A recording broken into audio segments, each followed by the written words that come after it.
Hello and welcome back to another episode of Screen Tested. I'm your host Tyrant, and today we're back with another Forged in Fire episode. Specifically, we're going to be looking at some of their catastrophic failures, because I think there's some interesting information here, right? Now, Forged in Fire is an interesting one because obviously they like to copyright a lot of things, so there's going to be no audio for any of it. I'm going to be talking mostly through today's episode, kind of going through all of the clips and that sort of stuff, because I love the concept of the episode. I even enjoy a lot of the episode, just like the testing and everything, right? However, there's just like kind of those extra things. For example, if I wasn't a YouTuber, I wouldn't be talking about any of these things, right? It's not that important, but because it's my job to talk about these things, and I do a lot of overlap, I test things, I destroy things, I make things, so that's why I kind of, have commentary on these specific things. All right, so this one here, catastrophic failure, blade snaps in half. I've snapped a lot of swords. I think the biggest difference is obviously the swords that I will snap are for review purposes. It's more so to show someone what they're going to get if they were to purchase this sword, and I am purposely trying to induce that failure. That's the difference between this, right? On the show, you have obviously these blacksmiths, these bladesmiths trying to make swords in a very restricted time frame, right?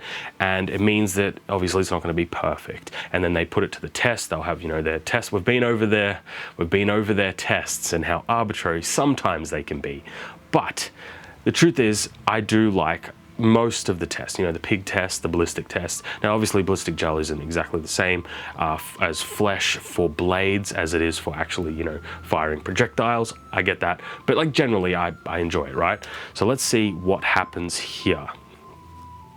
So they're slashing open the ballistic dummy. Beautiful, beautiful. Looks very fun. I wish I could get ballistic dummies, but in my country, they don't exist. It's not a thing that exists. And from what I understand, they need to be refrigerated and stuff. So actually kind of traveling with one is not really going to happen. So you kind of got to make your own.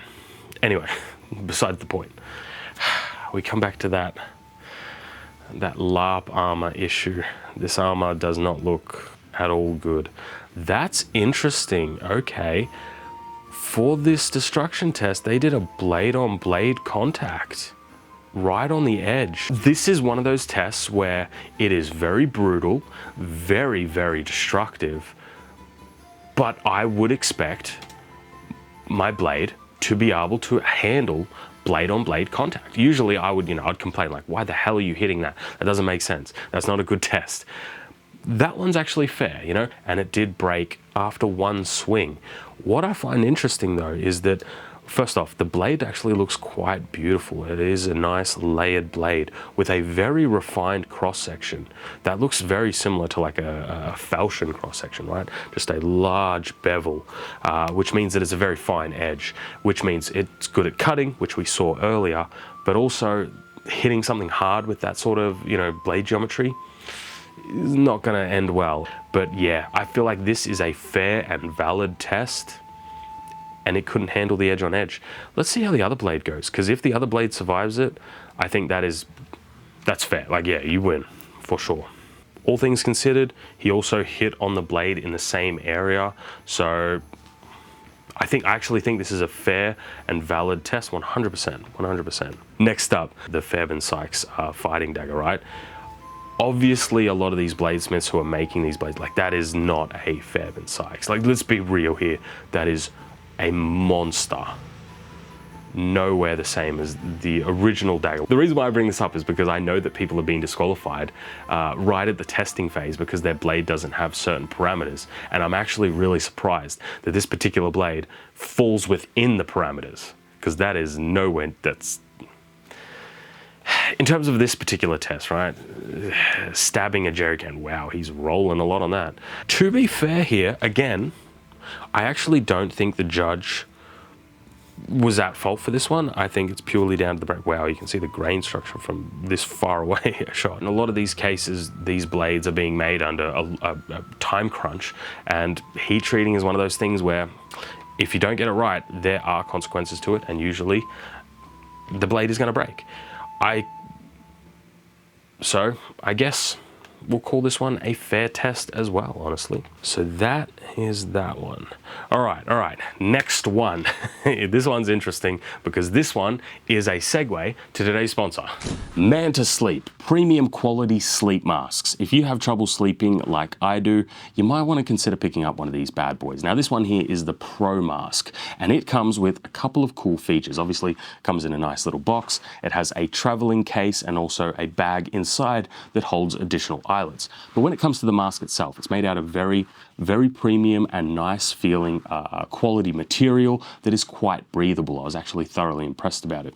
Obviously, we also have removable eye cups here, so you can actually put on different ones, which I personally recommend, specifically these here. Now, I had no idea that I would like these as much as I did, but these here are weighted eye cups. These can be put in the fridge, so you can actually cool them down, and they also give the mask a little bit of heft, so when you're laying in bed and you're sleeping with it, it doesn't move as much because it's not as light. Specifically in the mornings is where it's made a real difference. Usually when I wake up in the morning, I'm awake. That's it. End of story. I can't get back to sleep. It doesn't matter if it's 5 o'clock in the morning, 4 o'clock, it doesn't matter.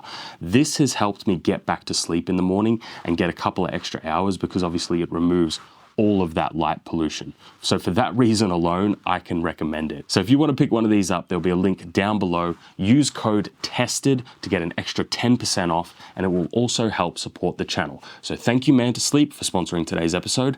Let's get back to it. So big swords, right? I love big swords. We've tested big swords on the channel. We've made our own big swords. They're one of those things that are very difficult to get right because you have such a large blade. You have to get all the grinding right. You have to get the heat treating right. You have to get a whole bunch of things kind of correct. Whoa.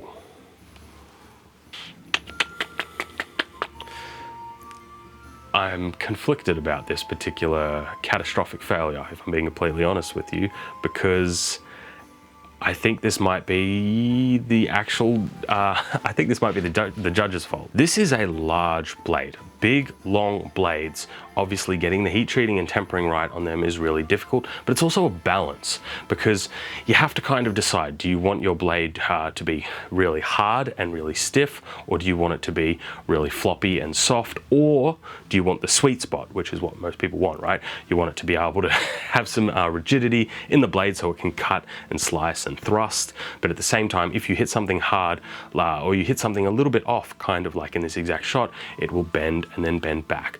But with the context being here that this is handmade and hand ground and all that sort of stuff, if you hit the blade with bad edge alignment like this and it rolls onto the flat, you will bend and warp the blade exactly like this. I've done it a bunch. It's how I test longswords. If I want to induce a warp or a bend or a break in a blade, I will hit it on the flat.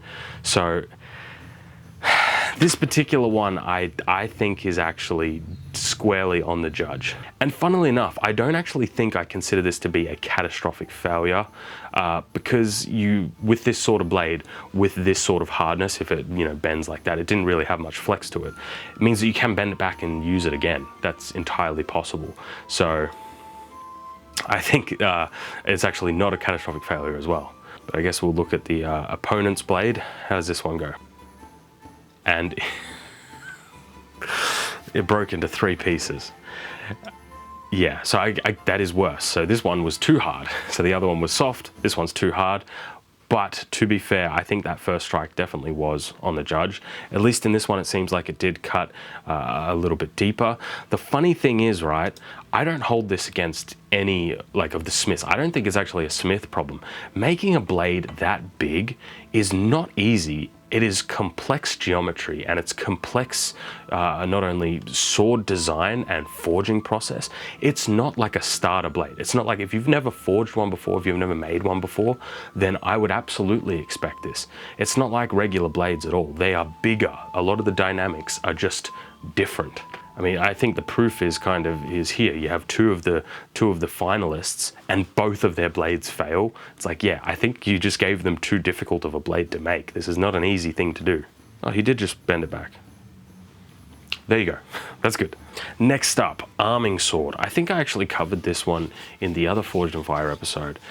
This one kind of annoyed me. I remember when I watched this one. So I know what happens with this particular test, but watch it anyway. So what they're doing is they're taking the arming swords and they're smashing them into a large block of ice. I don't necessarily enjoy this test. I don't think it's that good. I think wood is a far better actual medium for this sort of like destructive testing. The reason why is because obviously wood is very fibrous and it's very it lends itself. It's something that you're going to actually encounter if you were to have blade. Like there's trees in the forest everywhere.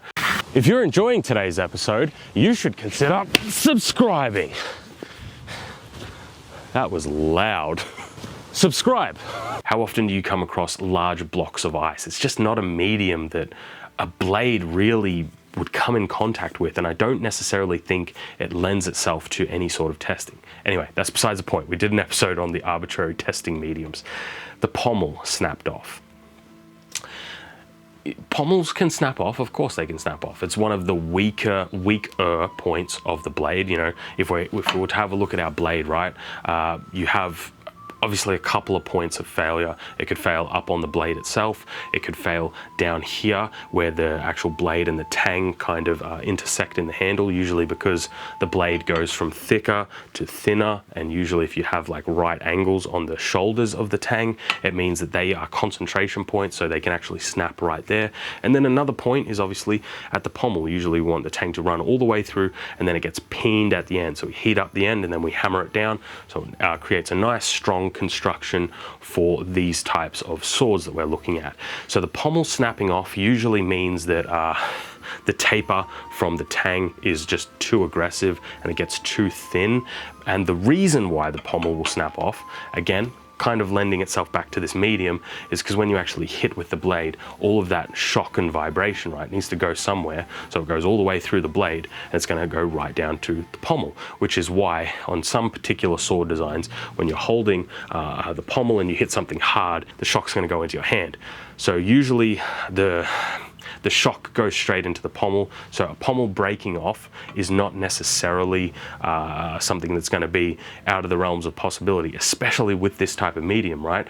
When I was talking about why you would want to use wood for this sort of test, is because wood is dense and fibrous, and it means that it actually will absorb some of the shock itself rather than sending 100% of it back into the blade. The ice is sending all of that shock straight into that pommel. Lion spear. I really dig the design. I haven't used one before, but I think it looks cool. I'm kind of into it. What I've noticed interesting about the design is obviously we have that large bladed surface, meaning you can obviously thrust and cut with this really cool, but there's not much wood on it, which is interesting. The reason why I say that there's not much wood on this particular, spear, right, is because when you have a spearhead, you obviously need to insert the wooden haft into it, but you want a kind of a base level depth for the spear to insert so that it actually can handle the stresses. And because this is such a short handle, like just from what I'm looking at, it looks kind of like this long, right? That's not a lot of kind of meat to be able to attach both ends of the spear and handle that kind of stress. For thrusting, right, because that's a compressive force, that's perfectly fine. But specifically for the slashing, this looks like a very small, like that's tiny handle.